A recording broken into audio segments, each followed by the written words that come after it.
mo na lingkod.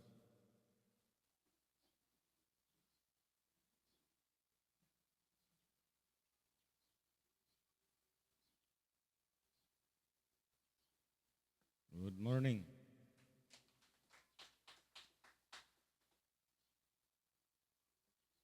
Sa ating may likha, ang dakilang Amang Yahweh, sa kanyang mga kantabay sa Spiritual Division, sa ating lahat na nandito ngayon, at sa mga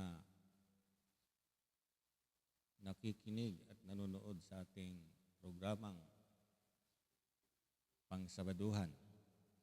Shout out. Like and share and follow upang mayroon kayong makuhang kalaman tungkol sa panukala ng Diyos. So, alamin natin ngayon ang ano ba talaga ang misyon ng ating Hesukristo noon.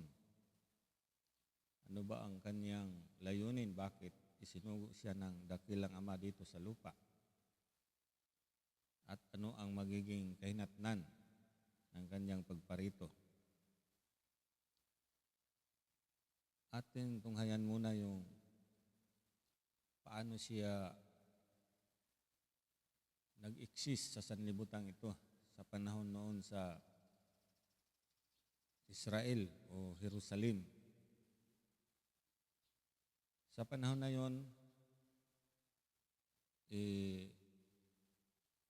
mayroon na mga propesiya ng ating mga propita mula pa sa panahon ni Isaias na mayroon lilitaw na maghahari o isang mamumuno sa lahi ng Israel na walang iba kundi si Hesukristo. Mas sinasabi dito sa kasulatan na si Hesukristo ay pinanganak sa Bethlehem ng Hudiya noong kapanahunan ni Haring Herodes.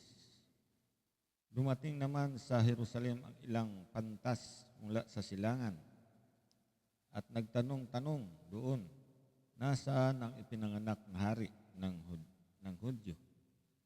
Nakita namin sa silangan ang kanyang tala o bituin at naparito kami upang sambahin siya. Nang mabalitaan ito ni Haring Herodes, siya ay naligalig. Gayon din ang buong Jerusalem. Kaya tinipon niya ang lahat ng punong saserdote at mga eskriba sa Israel at itinanong sa kanila kung nasaan o saan ipinanganak ang Mesiyas. Sa Bethlehem po ng Hudiya, tugon nila. Ganito ang isinulat ng propeta. At ikaw, Bethlehem, sa lupain ng Huda, ay hindi nga huli sa mga pangunahing bayan ng Huda, sapagkat sa iyo lilitaw ang isang pinuno. Tandaan natin na may isang pinunong lilitaw na mamamahala sa aking bayang Israel. So ang kanyang pamamahalaan ay ang bayang Israel.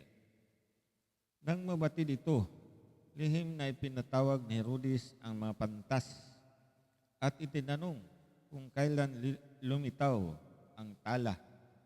So yung tala dito, ito yung bituin.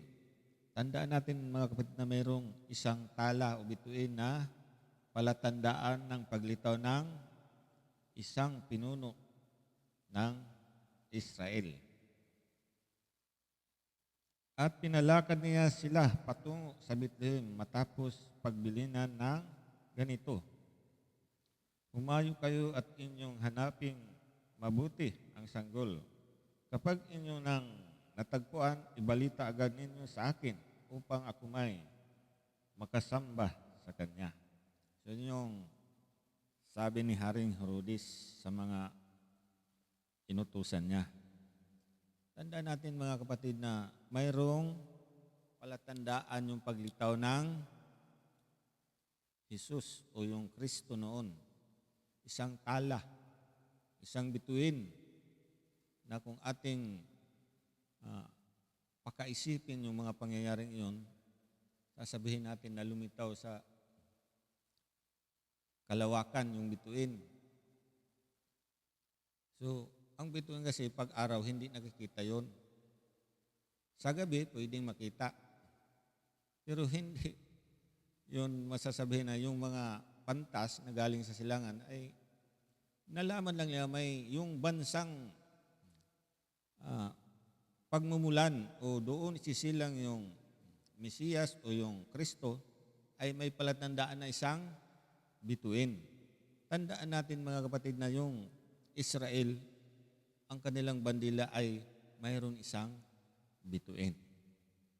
Isipin natin ng mabuti mga kapatid na yung tala pala na tinutukoy ng mga pantas, ito yung watawat ng Israel na mayroon isang bituin. At alam nila yun dahil sila yung mga pantas nga, matatalino, binigyan ng karunungan ng Diyos. Na yung lugar na yon, yung bansang yon, yung Israel, mayroong isang bituin na doon isisilang ang nag-iisang maghahari o mamumuno ng Israel na walang iba kundi si Jesucristo noon. Naganap, mga kapatid, iisang bituin, so iisang namumuno. Sa madaling salita, mga kapatid, atin rin maunawaan na sa kaniyang muling pagparito, mayroon din palatandaan. So, tunghayan natin yun mamaya. So, dito muna tayo sa ano ba ang misyon ni Jesucristo sa panahon ng kanyang pag-eksis sa panahon ni Haring Herodes. Ang kanyang misyon upang ipakita sa sanlibutan ang kapangyarihan ng kanyang ama. Yung amang nag-iisa na pinagmulan ng lahat ng bagay. Ipinakita ni Jesucristo sa panahon niya yung kapangyarihan sa pamamagitan ng panggagamot, pagbuhay ng patay, pagpagaling ng mga bulag, mga bakul, mga pipi, o ano pa mang kapansanan. Ipinakita doon ang kapangyarihan ng Diyos. So, sa madaling salita, sa panahon ni Jesucristo, 3 karakter ang kanyang ginampanan. Kristong Ama, Kristong Anak, Kristong Espiritu Santo. Na itong mga bagay na ito na dapat natin malaman ang katotohanan na si Jesucristo ay tao. Hindi yun yung Diyos. Yung Diyos na tinutukoy doon, yung dumapo sa Kanya na isang kagaya ng isang kalapati na Espiritu ng Diyos. Yun yung Diyos na sumakanya. Yun yung nag-iisang Diyos na dumapo sa Kanya. Dahil ang Diyos ay Espiritu, so kakailanganin niya ng katawan ng tao. So si Jesucristo noon sa panahon niyon, itinakda na siya ay isilang sa pamamagitan ni Maria at ni Jose. So nangyari na ang pakay ni Jesucristo sa panahon na yon upang alisin ang naging kasalanan ng sanlibutan dahil ang mga tao sa panahon na yon puno ng kasamaan at kasalanan. Wala nang mabubuhay doon. Bawat namamatay noon ay nagbabayad ng kanyang kasalanan dahil sinasabi sa kasulatan na ang kabayaran ng kamatayan ay kasalanan. O ang kabayaran ng kasalanan ay kamatayan. Na ang ibig sabihin, kung ang mga tao noon ay mamamatay, hindi na sisilang muli dahil nagbayad. So dahil sa habag at pag-ibig ng Diyos sa sanlibutan, ipinadala niya ang kanyang bugtong na anak. Yung bugtong na anak, hindi yung Jesus, kundi hindi yung Espiritu. Yung Espiritu na anak niya. Dahil sinasabi sa Juan 3, na ang ipinanganak sa Espiritu ay Espiritu. Ang ipinanganak sa laman ay laman. So sa mga tuwid, ang Diyos, mayroon siyang anak na Espiritu. Na walang iba yung Kristo noon na tinutukoy. Mababasa natin dito sa Galacia.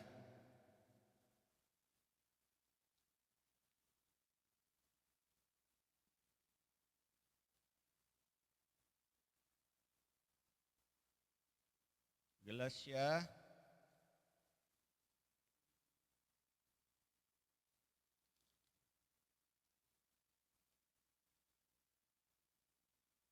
4:6.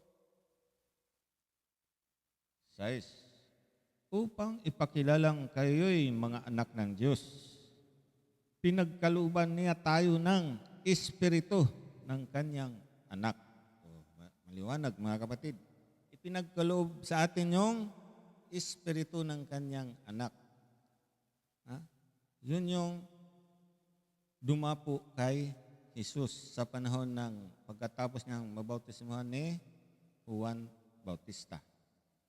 Sa bandaling salita, si Jesus ay tao. Yung dumapo sa kanya, yun yung Diyos. Na siyang gumabay kay Jesus sa kanyang misyon upang maipakilala sa buong sanlibutan ang habag at awa ng Diyos. So, ipinakita ang kapangyarihan sa pamamagitan ng panggagamot. So, ang gumaganap sa panahon na yun, yung Kristong Ama, na mababasa natin sa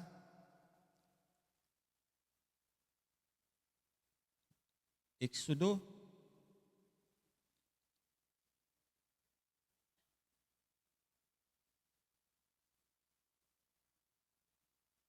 15:26.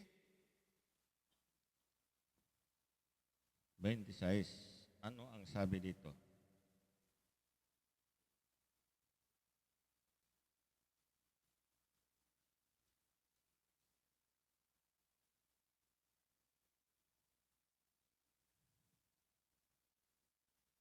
Ang sabi niya, kung ako ay buong puso ninyong susundin, kung gagawin ninyo ang matuwid at susundin ang aking kautusan at mga tuntunin, hindi ko ipararanas sa inyo ang alinman sa mga sakit na ipinadala ko sa Ehipto.